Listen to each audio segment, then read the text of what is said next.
Good morning, everybody, and welcome to the webinar on stored grain bin information.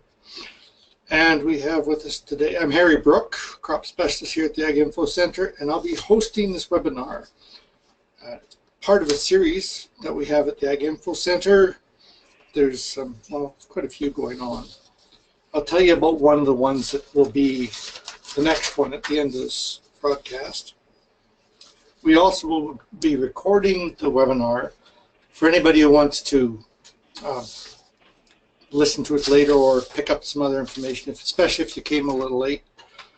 And let's see here. Now, to introduce our speaker, I have the privilege of introducing Joy Agnew, our expert, to present this webinar. She is a woman, non-pareil. She grew up on a grain farm in Prince Albert, Saskatchewan, earned a PhD in ag bioengineering at the U of S.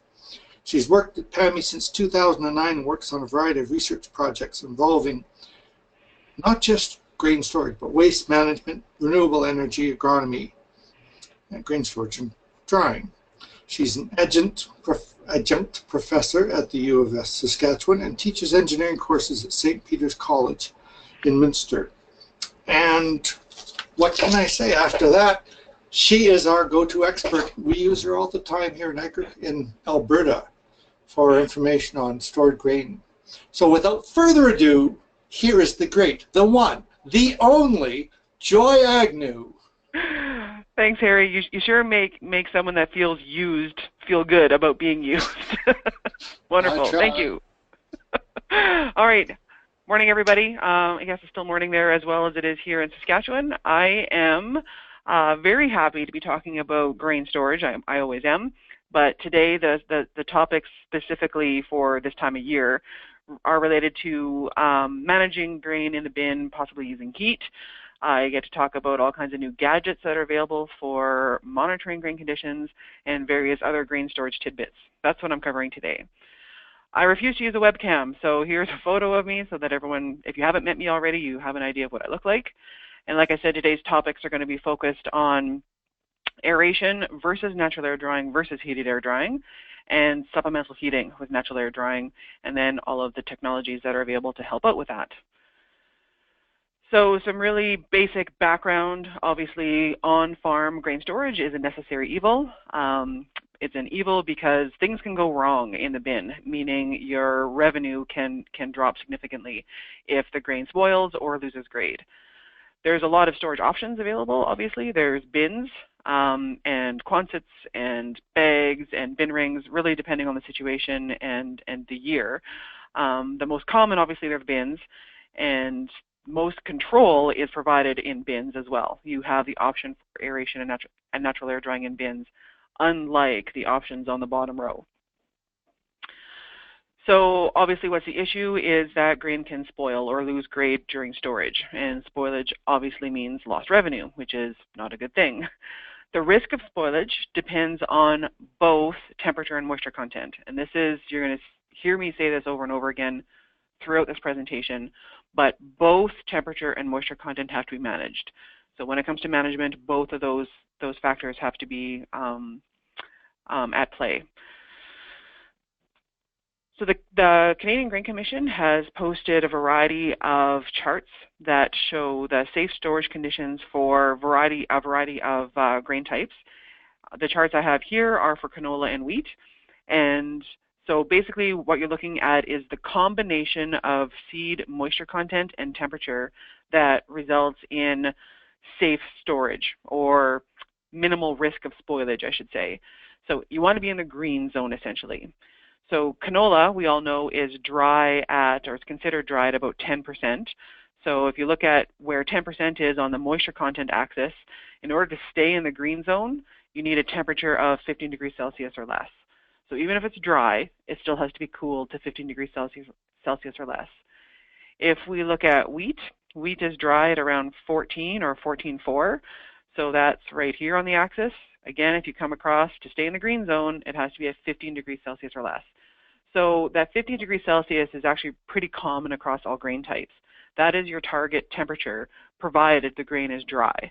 Now, grain is dry at different moisture contents depending on the type, but I'm not going to get into that today. It's just that information is readily available. But 15 degrees Celsius is always your target temperature. Now, luckily, you can manage both temperature and moisture content using similar techniques, and that's blowing air through the grain, obviously in a bin. The difference between aeration and natural air drying, though, is the intended outcome. So the outcome of aeration is temperature control. So blowing air through grain with the goal of aeration basically reduces the temperature or equilibrates the grain temperature with the air temperature and then evens out the temperature profile. And you can do this with relatively low airflow rates of about 0.1 CFM per bushel. CFM is cubic feet per minute. Natural air drying, on the other hand, is still blowing air through the grain, but it's doing so with the intention of removing moisture from the grain. So to do this, you need a much higher airflow rate, about roughly 10 times higher than the airflow rate required for aeration. And this is because you essentially need more energy to pull the water vapor out of the bin rather than just heat out of the bin. So that's why you need a higher airflow rate for drying. Also, with natural air drying, you also need the air to have capacity to dry. So when it comes to aeration, it's pretty simple. If the outside air is cooler than the grain, it's going to cool it. But with drying, it's a little bit more complicated, and I use a term called capacity to dry. And we'll talk about that in more detail coming up.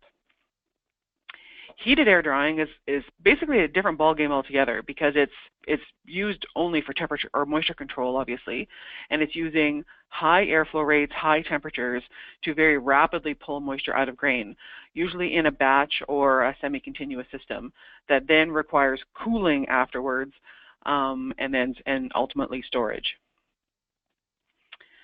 So this chart basically, I guess, compares the heated air drying versus natural air drying versus some other options. So again, heated air drying is usually a batch process or semi-continuous.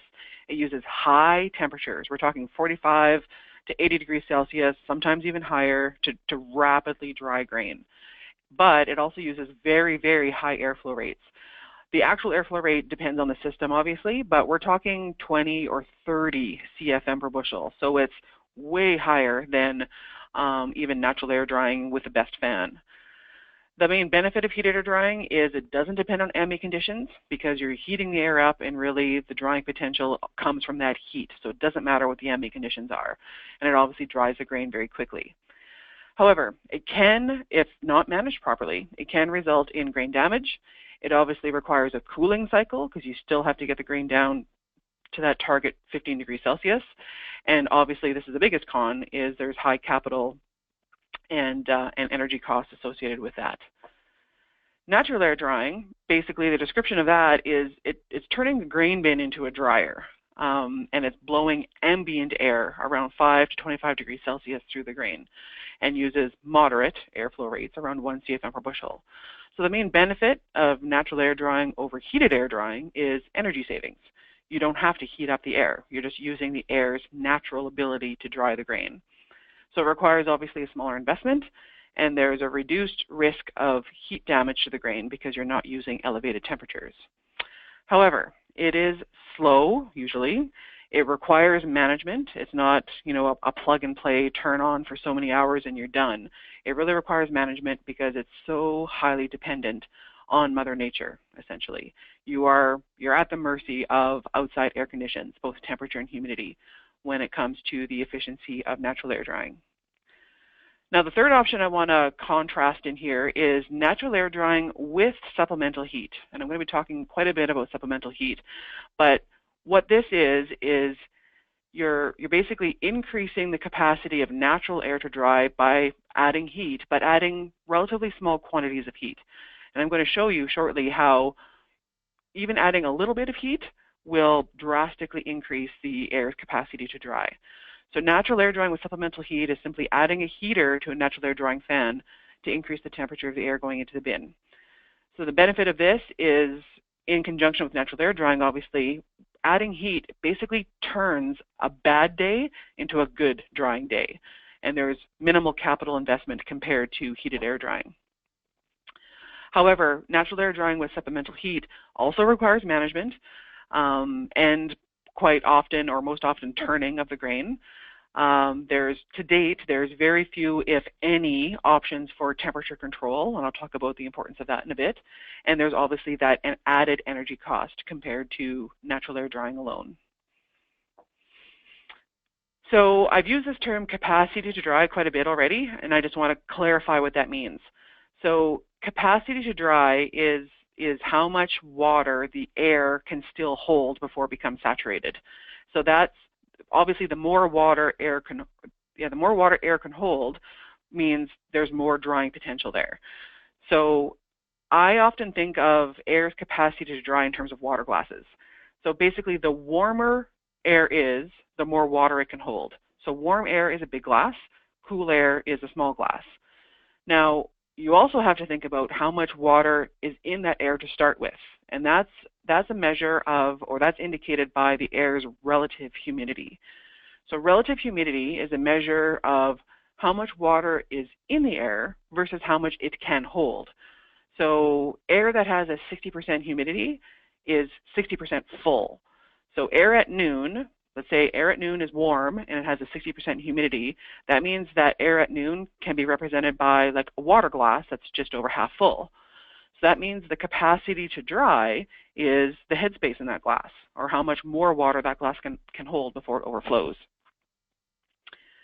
Cool air is a small glass, but cool air typically has a pretty high humidity. So air at midnight would be cool, obviously, and typically has a humidity around, let's say, 70%. So that means that glass is almost 3/4 full, and now, because it's a relatively small glass, that capacity to dry, or the headspace in that small glass, is pretty small. There's not a whole lot of potential to dry there. But if we warm that air up without adding water to it, then we turn that glass into a big glass, but the amount of water that was already in it is taking up a pretty small portion of that big glass. So now our capacity to dry is this expanded headspace of this larger glass. So this bottom row, or this bottom sequence, I guess, that's really what supplemental heating is doing. It's taking outside air that has some water in it and drastically increasing its capacity to hold moisture without adding any moisture. So now our capacity to dry increases. And I'm going to show you in a bit how you can expand that capacity to dry by quite a bit by just adding a few degrees of temperature. So supplemental heating can obviously then extend to the drying season.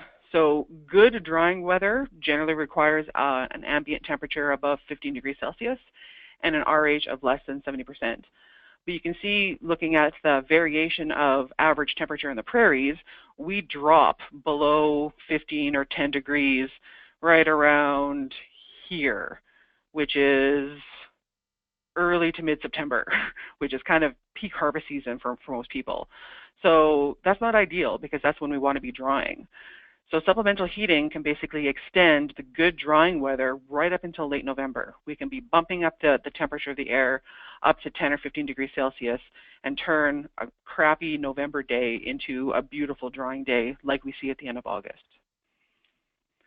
Now, the key thing to note is that supplemental heating is not the same as heated air drying. And I already contrasted the two early on, but I want to point this out again.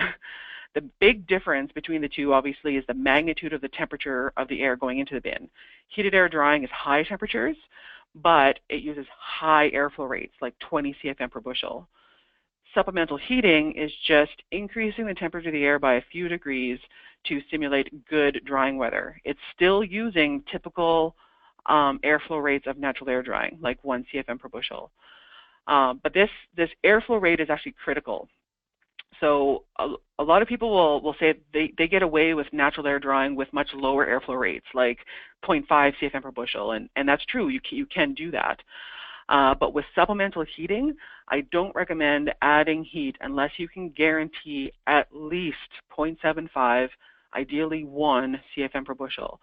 And I'll talk about why in a little bit, but basically, you're not wanting to turn your bin into a heated air dryer with stagnant airflow in there. You need to have really good active airflow, like 1 CFM per bushel. Otherwise, adding heat can just increase your risk more than anything else. So this table is a bunch of numbers, but this is showing you the effect of increasing the air temperature on capacity to dry. So let's say we have 2 different scenarios. We have cool air and cold air, essentially. So our cool air has a 70% humidity and our cold air has 80% humidity. So like I mentioned before, the warmer air is, the more water it can hold. So our cool air has a capacity of holding 10 grams per cubic meter. Our cold air can only hold 0.8 grams per cubic meter before it becomes saturated. So those are our 2 scenarios we're looking at.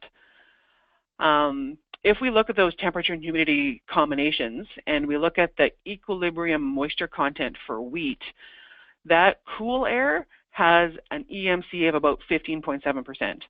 So what that means is if we pass that air through wheat for a long enough period of time, that wheat will eventually equilibrate to 15.7. As long as the air stayed at 10 degrees Celsius and 70% humidity, that wheat would eventually equilibrate to 15.7. Wheat is dry at 14.4, so that's not really good drying weather, right? The cold air is even worse. If we pass that cold air through wheat for long enough, that wheat would eventually equilibrate to 19.8, which is not good at all. We're basically probably going in the opposite direction that we want to. So neither of these air conditions are ideal for drying, especially for wheat. If we increase the temperature of that air to, let's say, 15 or 20 degrees Celsius, so in both cases, I'm going to split it off into 2 different scenarios. So with the cool air, I'm just increasing it by 5 or 10 degrees. For the cold air, I'm increasing it by 25 or 30 degrees, okay? That now changes the water holding capacity, because the warmer air is, the more water it can hold. So air at 15 degrees Celsius can hold 13 grams, at 20 degrees Celsius can hold 18 grams. That means that's going to change the relative humidity of the air, because relative humidity is how much water is in there versus how much it can hold. I theoretically did not change how much water was in the air, I just increased its capacity. So now the RH is going to drop.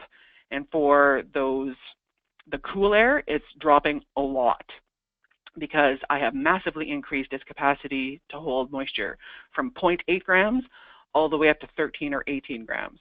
So now that air is practically bone dry. So that means the equilibrium moisture content for the air for wheat has now dropped to about 13 or 10.5 for the cool air, all the way down to 4 or 3% for the cold air, just by increasing it by, well, in case of the cold air, we're increasing it by 25 to 30 degrees. So that is showing how you can turn crappy drying weather from 15.7, you can drop it down to 13 or 10.6 just by adding 5 to 10 degrees Celsius of temperature to that air. But the key, like I said, is to increase the temperature of the air and then thus its capacity to hold the moisture without adding water to the air. Otherwise, then you're kind of taking 2 steps forward and 1 step back if you're also adding water to the air. So this is an equilibrium moisture content chart for wheat, and it might be a little bit easier to understand than the previous table, so I just wanted to quickly run through this. So let's say we have air, this time it's 5 degrees Celsius and 85% humidity, okay? That means the equilibrium moisture content for that air for wheat would be 19%. So that's 85% humidity, 5 degrees Celsius, would turn wheat into 19% if you run it through long enough. So the rule of thumb with supplemental heating is for every 10-degree increase in temperature, the RH is cut in half. So if we take this air at 5 degrees Celsius and 85% humidity and we increase the temperature by 10 degrees, that means the temperature now is 15 degrees Celsius and the humidity is cut in half.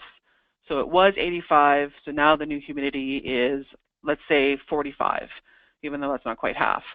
That means our EMC for that same air that we just now increased the temperature is now 11.7. So we went from not being able to dry anything to actually having really nice drying weather, if you want to think of it that way, in this case for wheat. So that rule of thumb applies to every grain. That 10-degree increase in temperature, the RH is cut in half. That's standard. But how much it actually changes the EMC will depend on the grain type. These EMC charts, I believe, were made available to everybody as a handout as a part of this webinar. And if you can't find it with the webinar, it is on PAMI's website at pami.ca/storage. So, okay, hopefully I've convinced somebody that adding supplemental heat might make some sense depending on conditions. How do you do so? Like, how do you know what size of heater do you need? So this is where you have to get out your math skills a little bit, and I'm going to be showing you some equations that look scary but are actually pretty easy to use. So the capacity of the heater that you need depends obviously on how much temperature increase you want and the airflow rate that you are trying to heat up. So the equations that I use, and if you've heard me talk about supplemental heating before, I might have presented slightly different equations. I have adjusted these a little bit just because I went back to basic math and I figured out what these coefficients really need to be, and I'm really confident that these are the right ones now. So depending on what units you want to work with, there's 3 different options, but each of these equations give you the same thing. They give you heater capacity in either watts or BTU per hour based on your temperature change that you want and airflow rate. And if you want to have airflow rate in liters per second, use the top equation. And if you want to have airflow rate in CFM, use the bottom 2. But just pick one of these 3. Don't use all 3, just one of them, depending on which units you want to work with. So it's temperature change times airflow rate times the appropriate constant, depending on which units you're working with. And if you're interested, there's some basic conversions down there for BTU per hour to watts and CFM to liters per second, all those things. I use them all the time, but you don't have to because I converted the equations for you. The key thing to remember with these equations, though, is that the calculated heater capacity does not account for any heat transfer losses. So heat transfer losses happen, obviously, between the heater and the air actually going into the bin. And so depending on your configuration of how your heater is set up, those losses can be as high as 50%. So you might need to oversize your heater based on what this equation gives you, depending on how much loss you think you're getting. So I'm going to run through some examples of how to use these equations really quick. Example 1, if you wanted to calculate the rough heating capacity required to raise your air temperature by your target 10 degrees Celsius in a 5,000 bushel bin, and you know your fan is giving you 1 CFM per bushel, how do you know how many BTU per hour you need? Okay, so the equation is temperature change, which we know is 10 degrees Celsius, times airflow rate. So we have 5,000 bushels in the bin, and we know we're getting 1 CFM per bushel, so that means we know we have 5,000 CFM. So our heater capacity would be that 10 times 5,000 times, in the case of watts, 0.6. So 10 times 5,000 times 0.6 gives me 30,000 watts, or if you want to convert that to kilowatts, divide by 1,000, and it's 30 kilowatts. If you want BTU, then you take the same 10 degrees Celsius by 5,000 CFM times 2.05, and that gives you just over 100,000 BTU per hour. So that's how those equations work. You can use them in reverse as well, just like in example 2. If you already have a heater, you know its capacity is 20 kilowatts, and you know you have an airflow rate of 2,000 liters per second, determine the estimated rise in temperature that you're going to get out of that fan. Well, this is where you have to bring out your algebra skills, but basically you're using the same equations, you're just solving for something that's on the right side of the equation, essentially. So temperature rise, in this case, is going to be 20,000 watts divided by the airflow rate of 2,000 divided by the constant of 1.28 because of the units that we're using. And that results in a temperature increase of about 7.8 degrees Celsius. So those equations are really good to get a ballpark estimate, but obviously you have to account for the heat transfer losses and anything else that you think might be affecting the actual heat output from that heater. So types of heat is also worth talking about because I very clearly stated that the goal is to increase the temperature of the air without adding moisture to the air. And there's a lot of debate and a lot of discussion, a lot of sales pitches out there that say, oh, well, you can't use direct-fired heating systems because they add moisture to the air, right? Well, let's talk about that. So dry heating, or truly adding heat without adding moisture, can be done with electric or conductive heating. Electric heating is obviously ideal, but having enough electricity to run both the heat and the fan with multiple fans and multiple heaters is not always possible, depending on the power service you have on the site. Conductive heating, or basically hot water systems or hydronic systems, they're ideal as well because they're not adding moisture to the air itself. It's using heat transfer essentially. They're great, but they're not really commonly used. They're gaining in popularity, but not quite there yet. So by far the most common way of adding heat to air for grain drying is with direct fired systems, like burning natural gas or propane. So the flame is directly used to heat the air, but obviously a direct byproduct of combustion is water. So you're adding water to the air as you heat it, which we all know isn't ideal because then the capacity to dry is decreased a little bit. Burning propane generates 93 pounds of water per million BTU. Sounds like a lot, right? But I want to crunch the numbers. How much water is actually added per hour, assuming some target airflow rates like 5,000 CFM and a target temperature increase of 10 degrees Celsius? It's 7 pounds an hour, which is not insignificant. 7 pounds an hour is quite a bit. But what is that in relation to the amount of water in and being removed from the grain? Well, in a 5,000 bushel bin of tough wheat, there's 45,000 pounds of water. And you're adding 7 pounds an hour, but removing about 150 pounds an hour if conditions are right. So use that information yourselves to make a judgment call on whether or not direct fired systems are actually worth it. Yes, you're adding water to the air. Yes, you're decreasing the capacity to dry a little bit, but in terms of how much water is being added versus how much is being removed, it's a pretty insignificant amount. So how do you add supplemental heat to a system? And in full disclosure, I am not an expert on this. I've never actually purchased, tested, installed, actually seen up close a heater on a fan. I've only ever pulled information off the internet and talked to some salesmen. But I'm just going to give you some really rough information, but you do have to talk to a salesman or an installer to get really detailed information. But basically, heat can be added either upstream or downstream of the fan. Upstream systems obviously are easier to implement because you don't have to take the fan off first. It's suitable for retrofitting and can be transferred from bin to bin. Downstream heating is slightly more efficient because it doesn't expose the motor or blade of the fan to that heated air. But obviously the heater has to be installed when the fan is installed, and it's not as easy to switch from bin to bin. There's also some information out there about upstream versus downstream heating, depending on the type of fan that you have and depending on the static pressure that it's pushing against. Because it's possible, depending on the combination of fan type and static pressure, for upstream heating systems, for direct fired systems, to actually pull the flame into the fan and have a fire, essentially, that you don't want. So keep that information in mind and make sure you're talking to someone that knows more than I do about upstream versus downstream heating and how to set up these fans and heaters. This diagram or info I pulled directly off of the Dry Air website, but it's a really nice pictorial diagram of how a hydronic heating system works, where it's basically a central boiler that is heating water or some other transfer fluid, and then it uses heat transfer mechanisms to heat the air for each or for multiple bins. So these systems are ideal. They aren't adding any moisture to the air directly. They can be set up for multiple bins, obviously, but the capital cost is higher than just a single heater on a single fan.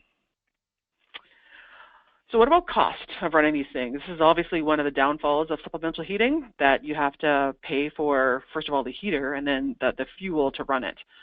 So these energy costs are valid about a year ago, so we all know that these fluctuate from month to month and from province to province as well. So full disclosure, these numbers were for Saskatchewan in January 2017, but they compare the cost of natural gas to electricity and propane. So obviously natural gas is low cost in our neck of the woods, about $4 per gigajoule, whereas electricity and propane are up around that $15 to $20 per gigajoule. So how does that dollar per gigajoule translate to dollars per hour? Well, again, this is where, again, I have to have a scenario. And my basic scenario is increasing the temperature by 10 degrees for a 5,000 CFM system. So the fuel cost just to heat that air is going to cost between 50 cents and $3 an hour, depending on the fuel type and the efficiency of the heat transfer system. So 50 cents would be for natural gas with very little heat loss, whereas $3 an hour would be for propane with a heat loss of around 30%, just to give you some context there. So 50 cents to $3 an hour, not insignificant, but for more context, the electricity to run a 10 horsepower fan is going to cost around 75 cents an hour. So basically, if you're adding heat and you're able to use natural gas and have a high efficiency system, adding heat is not going to cost any more than running the fan itself. So keep that in mind. So some basic pros and cons of supplemental heating for grain drying systems. The main benefits is it extends the harvest and drying window and increases the harvest efficiency effectively.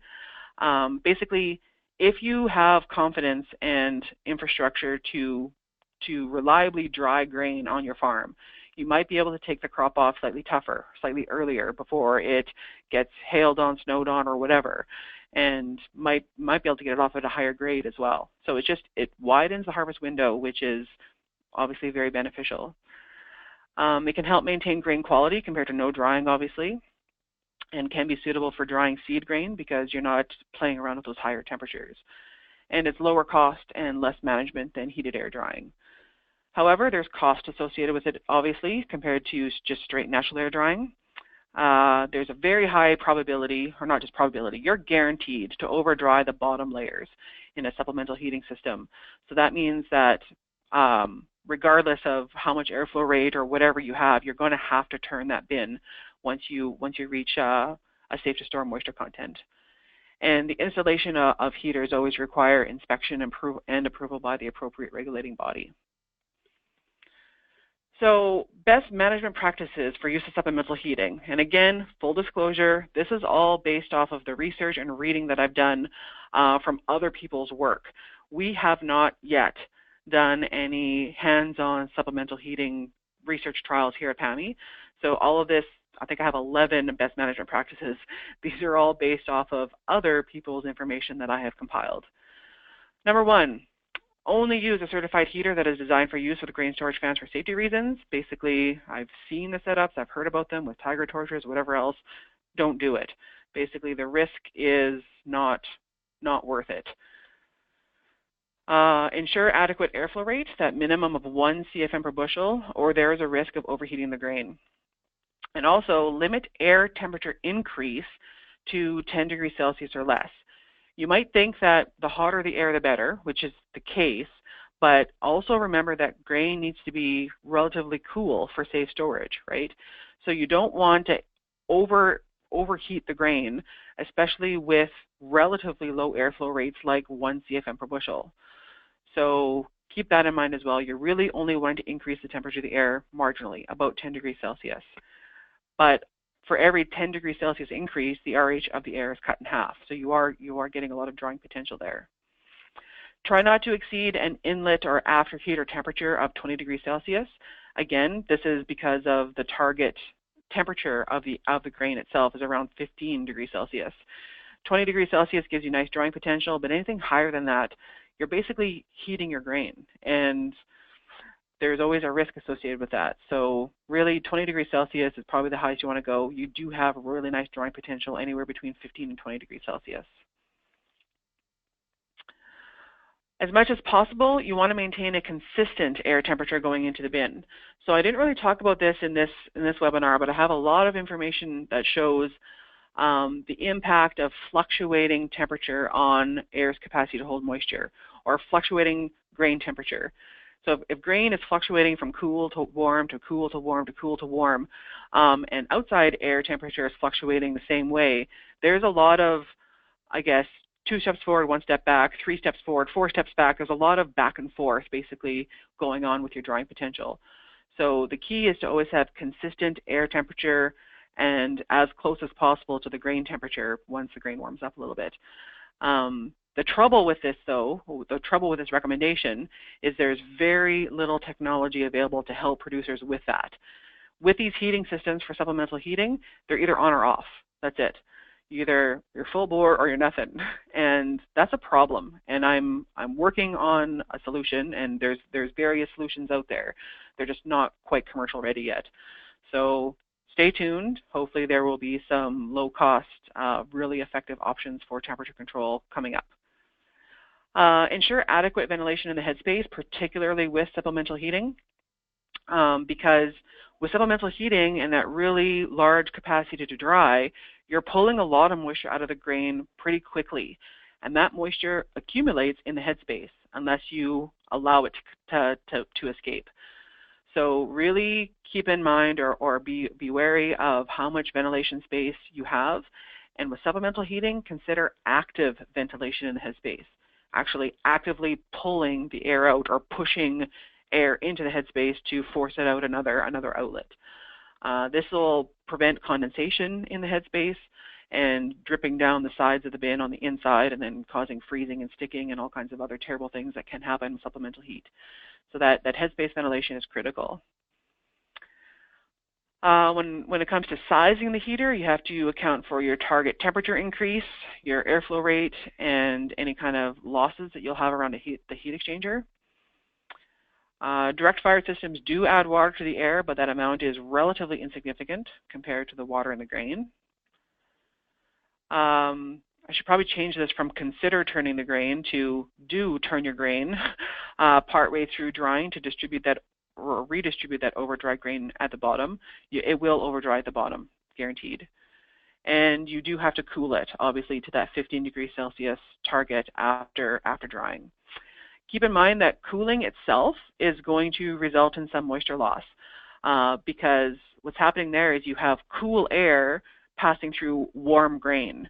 So that cool air is that small glass of water that's almost full, but as soon as you pass it through warm grain, that air temperature is going to expand. It's going to warm up. So basically, cooling is sort of like you're getting the same effect as supplemental heating. You're increasing the air's capacity to dry or increasing its glass size without adding moisture to it. So the cooling cycle will result in some moisture loss as well. It's around 1%, but it depends on all kinds of conditions. And obviously, the last best management practice is to monitor. Monitor, monitor, monitor. You have to monitor grain conditions during drying so that you have an idea of where the drying front is, if things are over dry, or what temperatures are being maintained in the grain. So I mentioned that I've pulled those 11 BMPs together from existing information, but with the research that I've done and with the conversations I've had with producers, there's still a lot of knowledge gaps related to using supplemental heating. Number one is economics. I heard this question a lot last year is, should I invest in this? Does it make economic sense for me to invest in heating equipment and fuel? Well, I can give you the numbers of how many dollars or cents per hour it's going to cost you in terms of fuel cost, but is it worth investing in for every year, or is it only in bad harvest years like last year, or in some cases this year? Does that fact that you can widen the harvest window change the economics enough that it is economical to invest in supplemental heating every year? What kind of options are there for renting this equipment? Because quite often you're only going to need it once every couple of years. So are there options for high capacity fans and heaters and possibly with generators? Are there options like that available? And FYI, there are. So keep an eye out for those. What kind of expected drying rates can you get? So I got this question a lot, like, well, how many days am I going to have to run my heater to dry my canola from 14 to 10? I don't know. I don't know what the drying rates are even with supplemental heating. The drying rates are definitely not as dependent on ambient conditions as it is with just straight natural air drying, because you are artificially, I guess, making the air easier to dry or better to dry. But I still don't know. I don't really have really good numbers on what the drying rates are. And what is that minimum airflow rate required to minimize risk of damage? I said 0.75 to 1 is your minimum. I don't know for sure. That's just kind of a gut based on the experience that I have, but it's possible you can get away with lower than that. I'd like to look into that just so that we can optimize fan sizes and really minimize the risk of any damage or risk with these systems.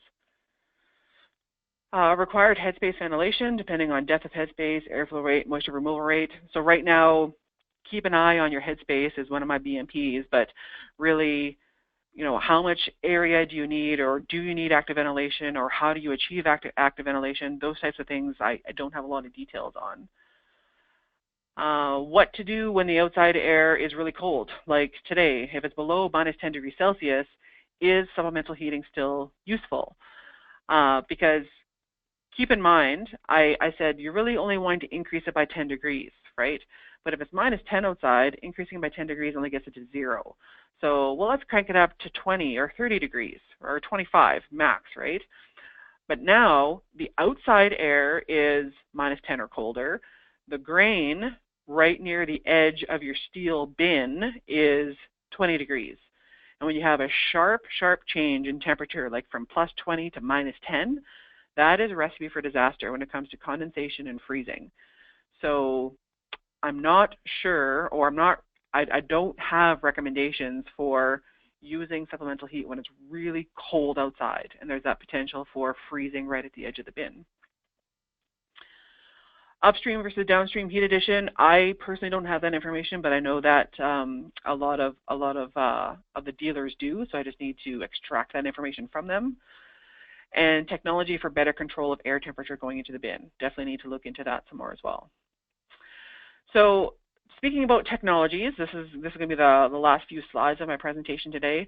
There's not a lot of technologies when it comes to controlling temperature of the supplemental heat, but there's a lot of really exciting technologies when it comes to grain monitoring. So there's a lot of well-established and available technologies out there, like from OPI and BinSense.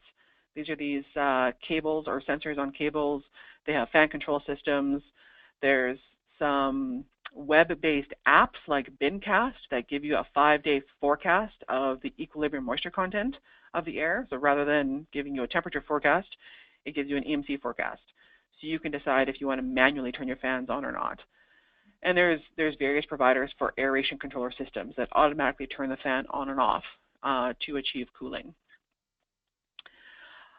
These sensors and these technologies are great, and I 100% support them and endorse them and encourage their use, but I also want to let producers know about their limitations, because they aren't the be-all, end-all. They aren't perfect. That doesn't mean you can just forget about your bin if you have sensors in it, because sensors are electronic devices, and they can fail, and they have failed.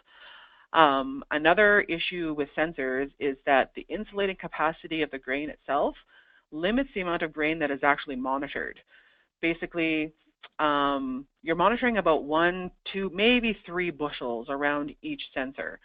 So if you count the number of sensors in your 5,000 bushel bin and realize that you're monitoring 1 or 2 bushels around each sensor, you can quickly do the math yourself and see that you're monitoring about 1 to 2% of your bin, and that's it.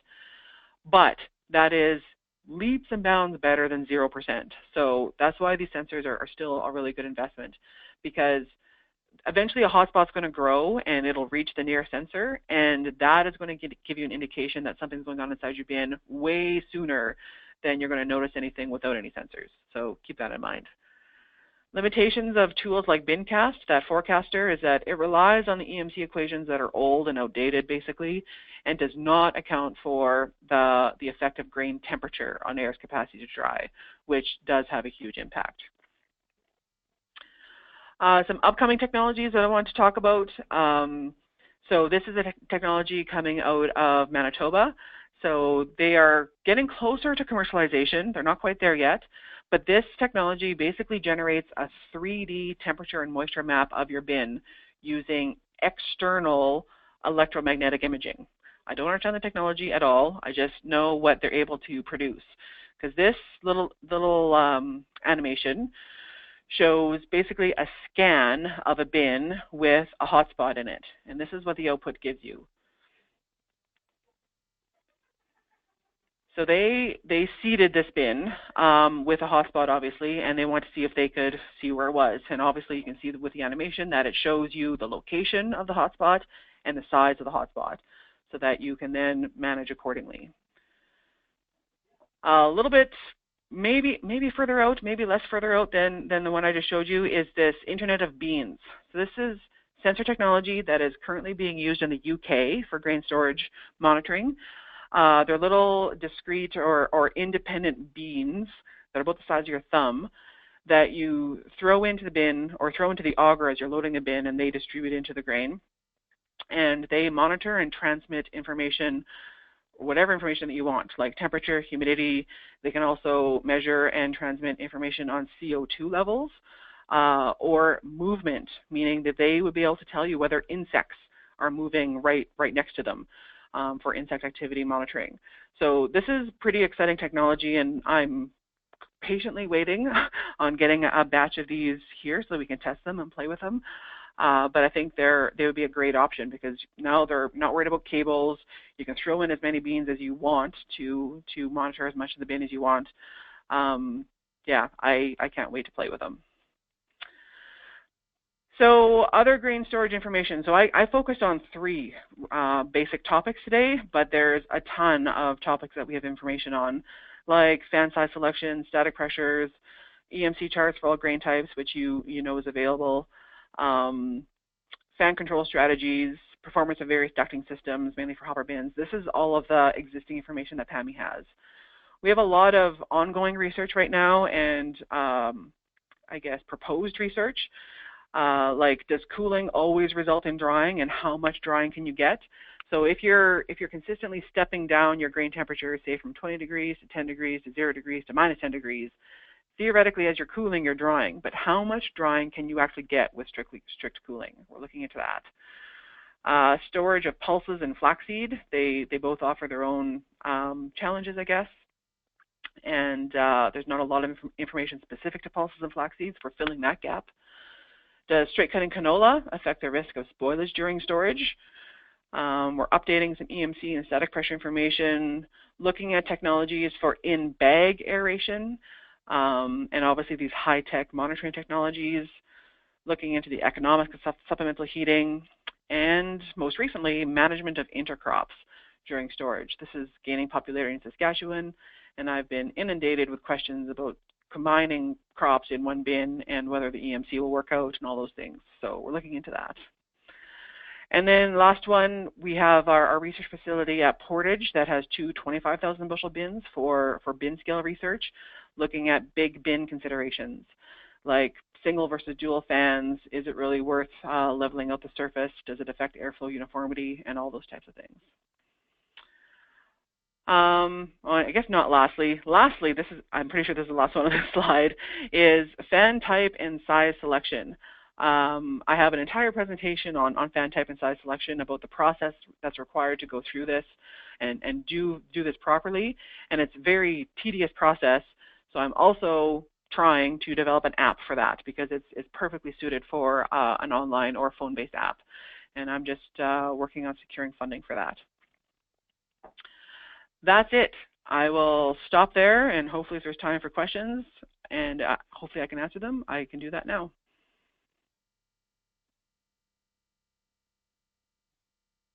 Thank you very much.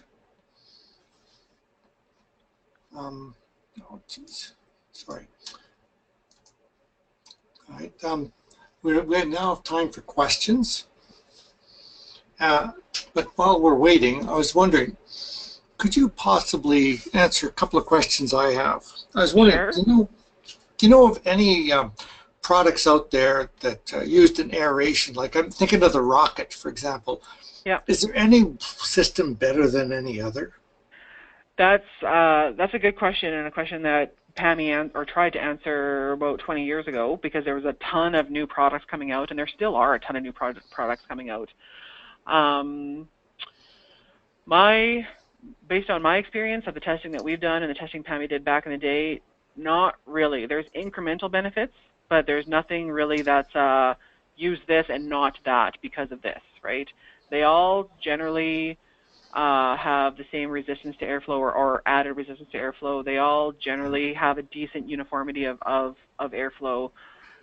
Really, it comes down to economics and convenience of use. Okay.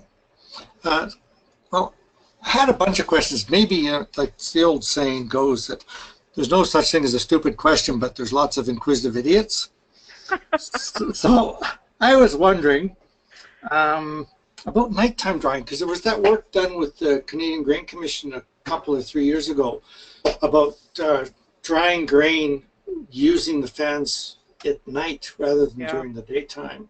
Yeah, that wasn't the Grain Commission. That was a recommendation from the Indian Head Ag Research Foundation. And so we've done some work with them, and I've looked at that data set that they used to generate that conclusion. And what was happening was they were running their fans continuously, like 24/7. They're running fans and monitoring how much water was entering the bin and how much water was leaving the bin. And when they analyzed that data, they had a couple years of data for a variety of crop types. They found that more water was leaving the bin at night than during the day. So they concluded you should dry at night only. But what was happening when you're running the fans 24/7, you're continually warming up the grain during the day and cooling it off at night. So every night they had that situation of cool air hitting warm grain. And every morning they had the opposite. They had warm air hitting cool grain. So whenever you have cool air hitting warm grain, that cool air warms up, increases the capacity to dry, and results in drying. Every time you have warm air hitting cool grain, you have the opposite effect. So drying at night works as long as the grain is warm, because you need that air to warm up, right? But as soon as you run your fans only at night for a couple of nights, your grain becomes cool. And now you have cool air hitting cool grain, which will keep it cool, but it's not going to result in much more drying. Okay. Because sometimes we've, been asked, should I run my fans only during the day or only at night? Yeah. And it depends. So depends what the drying front is as well. The sessions I gave in Alberta last week in Acme and the Comb covered that topic in a lot more detail than I covered today. Yeah. But basically, running your fans only at night might work depending on your situation. Or running your fans during only the day, it will be the best bet depending on the situation. It depends. Yeah. That's the thing. If you only need to pull out maybe 0.5% or 1% and your grain is really warm to start with, then yeah, running your fans only at night might be the best bet. But if you have to pull out much more than that, like you have really wet grain, then running your fans only at night is not going to do it. It's going to pull out some moisture and then cool it, and then you're stuck with cool, tough grain. Okay. What about the whole idea of it's very cold? We're talking -10, -15, and you run the cold air through the bin. I was just wondering, is there such a thing as much in the way of freeze drying? Sort of, yes. I think the freeze drying effect is the same thing as long as you're cooling the grain, you're drying it, right? But the problem or the risk with that is like freezing the grain and having it set up so that it doesn't flow anymore, and then you have an issue on your hands.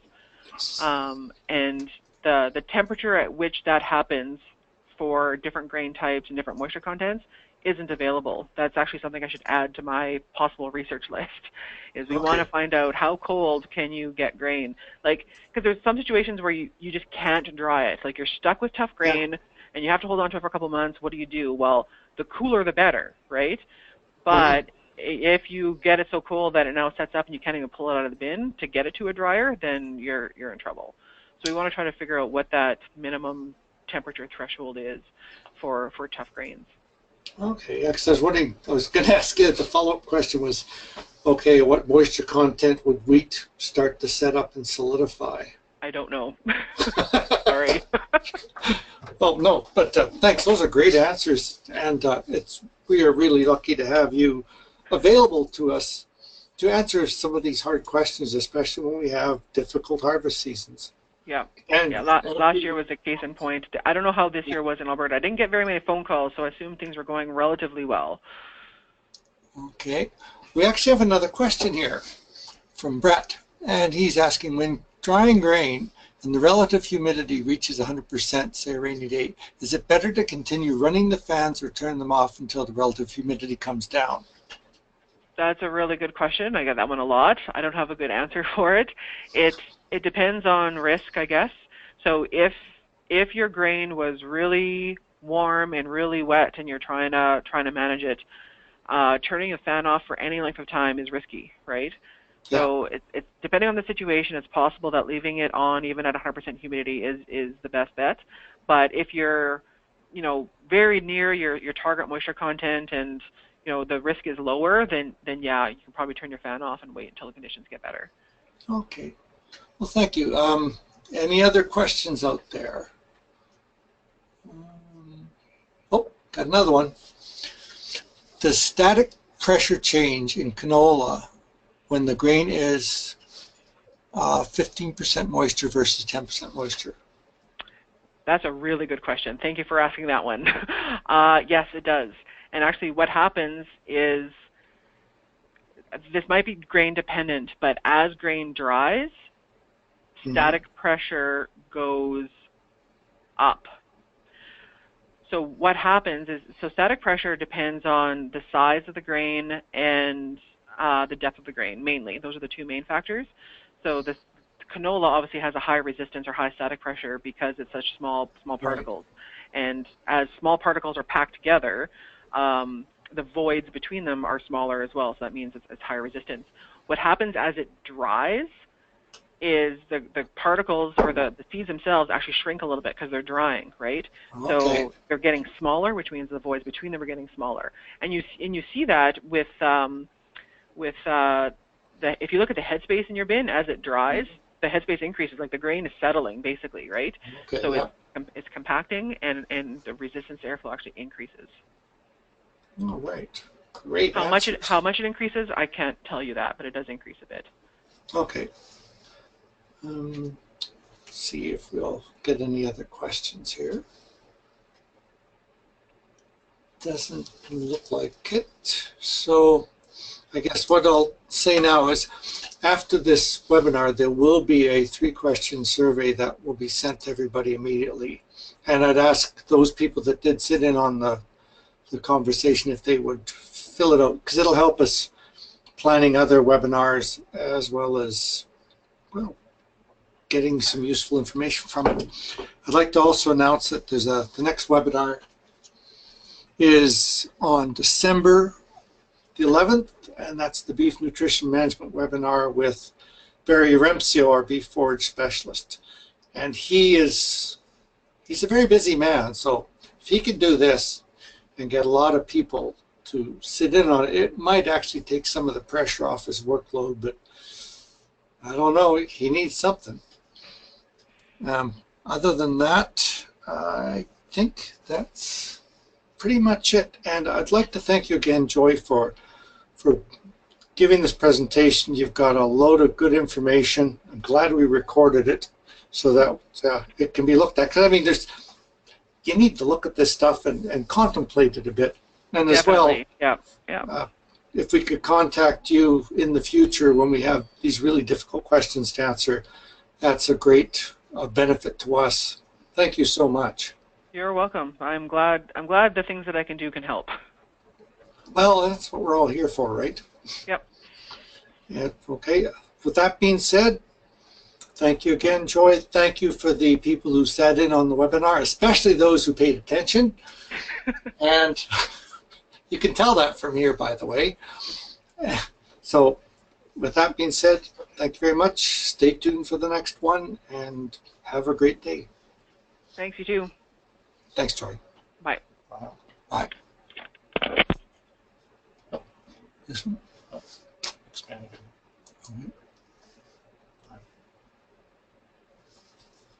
Hit this again? All right. Jesus.